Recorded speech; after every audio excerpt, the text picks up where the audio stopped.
So layering stencils. These are stencils that I did with Stampers Anonymous. They're die-cut stencil, and what's nice, of course, I did them in a tag shape, simply for the fact of easy storage, easy organization. Printed the name on it, so if you wanted to, you could flip through your stencils to see which one you want and take that out, and you can put them all in a ring binder. I like the ability, of course, to layer those. So let me just open the book ring, and I'll take out some stencils and see what I want to work with. So I'll work with that one, I'll work with that one. I like the ruler, I like the stripes. I like the spells. I like them all. I do like them all. Oh, you want to Yeah. That's a cool one. Yeah, spills and splatter. I love that. That's a good one. And you think that's so easy to do, and for probably most people it is, but usually when they try to create that look, they don't do it too well. They're a little overzealous. All right, let's go and work with some paint. So we're going to work with some distress paint. We'll also work with a little bit of distress ink. We might even go in with some stains. So what I'm going to do first with the layering stencils is take that, and I'm going to work with a blending tool. Now, blending tool, what's great is that, of course, this has replaceable blending foam. And blending foam is really soft, and it's also really dense, so you don't have to worry about having that really big cushion like cut and dry foam. Cut and dry foam is too squishy, so when you go to apply too much paint, it could get under your stencil. When you go to use this foam is washable and reusable. So even after you use paint, you can let it sit on the foam for days if you want, and then go and wash it with soap and water and reuse the foam. Same thing if you're going to use it with the ink. So I'm going to take the paint. This is a very interesting paint because this is a water-based acrylic, but it's got some really crazy properties because it doesn't have any fillers in it. It's reactive with water, so when you wet it, you can actually get some great effects, but once it dries, it's not going to re-wet. So I can take this, just going to press down and squeeze to apply some to my craft sheet. This is antique linen. We go with my blending foam, pick up some of that paint, and then I'm just going to start going over my stencil. Now if you are used to using a blending tool, most of the time we're going in that circular motion. This time I'm not going to do that. Now I want to apply some paint heavier in some areas, so I might go over it a couple times, and other times I just want to kind of fade that out, and then you're just going to lift off your stencil. So we have, if you're going to clean it, you can clean it with water, or you can just clean it with a baby wipe on your stencil while the paint is wet, and that's going to take it off. If you let the paint dry, no problem. Just eventually your stencil could become an embellishment, which is fine, you know. But it'll dry and you can layer it because it's not going to re-wet with another medium. But I just have a tendency that I want to keep it clean. Then we want to take another stencil. So maybe we'll put a little brighter color. Let's go in with, and we'll do some dots. So we can place that down. I can use the same piece of foam if I want to. Just kind of go in with that. So was your first layer dry already? Yes. Dry enough. Dry. The paint dries pretty quick. Okay. Because again, it's how we're applying it. We're applying it with a blending tool. And you can pretty much tell that the first layer is dry because it has a matte finish when it dries.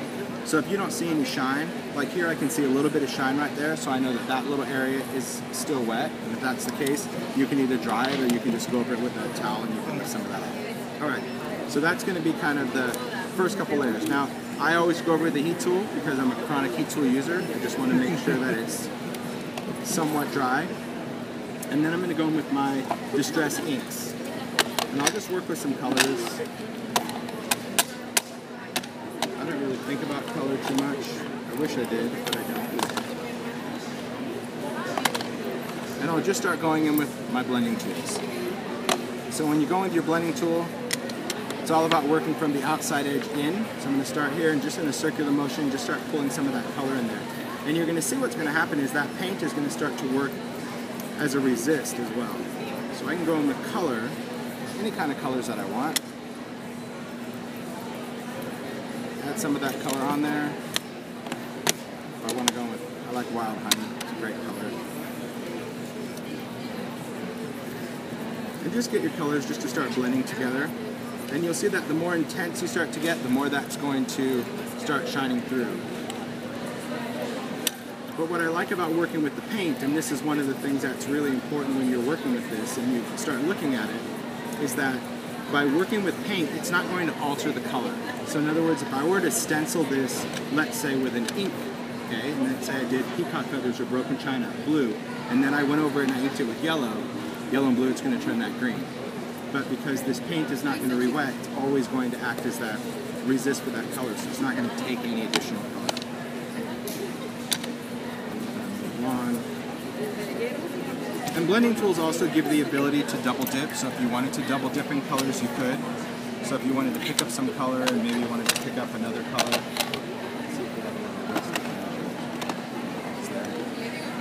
because maybe you don't want it as bright, you can, and you won't contaminate your ink pads that way.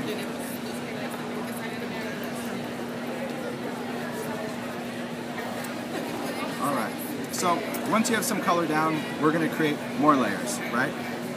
If I like this effect, great. If I want to bring back more of that true color, I can actually mist this with water, and I can go over this, and that's going to bring up that paint color more. So I'll wipe off the ink layer. You don't have to do that, but you can.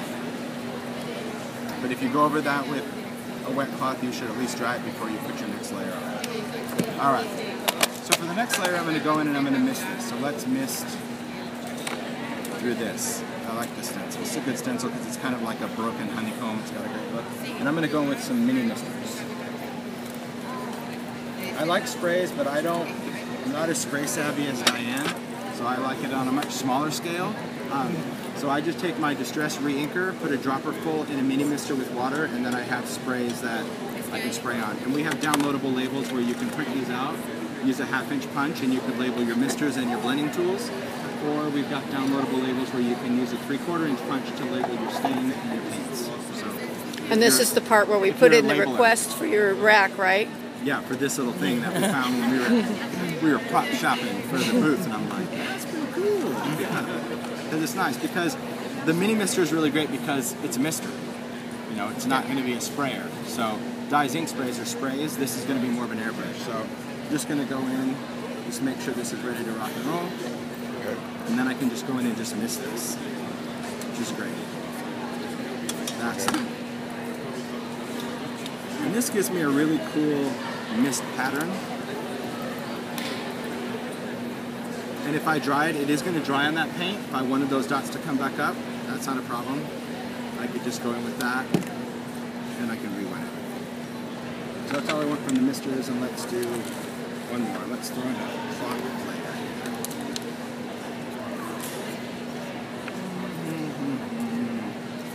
That'll be good. I'm going to go in brown. Shocker. I know, see, I start with bright colors and everyone's like, wow, it's bright. It won't be bright. It never does. So here I'm just taking my blending tool and now I'm really going to create kind of that shadow effect over that area. And that's going to give me a whole nother look with my stencil. And really, you can layer as much as you want over the stencil. And then we'll stamp over it. So usually when I'm doing a background like this, if I want, I like to create more of a little splatter effect, so I'm just going to spritz some water on there, dry it for just a little bit, because I want to create that droplet effect, and then I can start taking this off.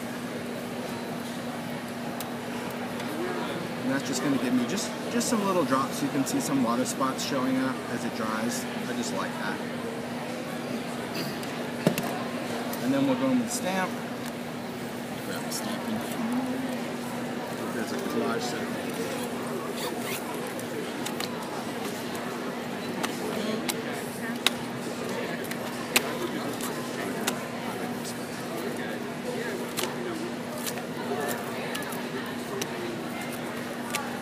Be very good to your stamps. Yeah. Treat them with kindness. Mine are clean. They don't look like that. These are clean. I hate to clean. These are totally clean.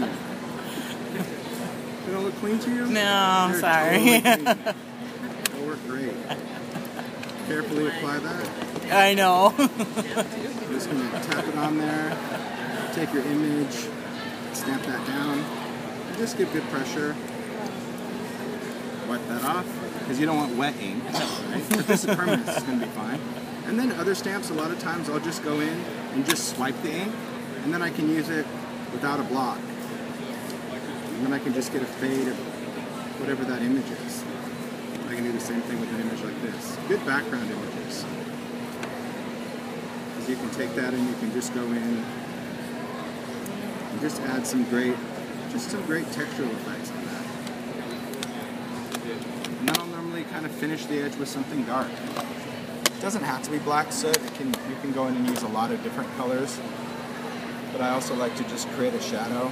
You don't necessarily want to go around the entire thing, but by casting a little bit of a drop shadow, it tends to bring your eye towards the center. Which is good. Just a lot of layers, a lot of junk, but I mean, it's fun to work with it. And I think, you know, most of the time as paper crafters, everyone's taking themselves so seriously all the time. We're crafting with purpose. I gotta make a birthday card, I gotta do this. It's like, you know what, you just need to play with your stuff and you need to see what's going on. So giving them time to just take paint or take sprays and just try different things. But what's great is all those things that I threw on there, if you look at it, you can still see the layers. You can see the alphabet that I started with. You can see those dots that are in there. You can still see that honeycomb pattern that's in the background that we sprayed through. You can see a hint of the clock, and then you can see the images. So to me, that's what layering is all about. And you can keep going with it. I mean, if you wanted the edges distressed, you could certainly go in with your paper distresser, and you can tatter the edges a little bit. Whether you're doing this on fabric or paper, you can go in to create that look. And then just go with your blending tool just over those areas. And that's just going to define those areas a little bit more. You can do that. If you wanted this to be pearlized, you can go over it with Perfect Pearl Mist. So, maybe I don't. You see it in there? That's what happens in my ears. Here's one. So Perfect Pearl Mist is for those that like a little mica spray, like a little pearl. The big difference with this one, of course, is that it doesn't have any ink color. So Perfect Pearl Mist is just going to be that pearl color.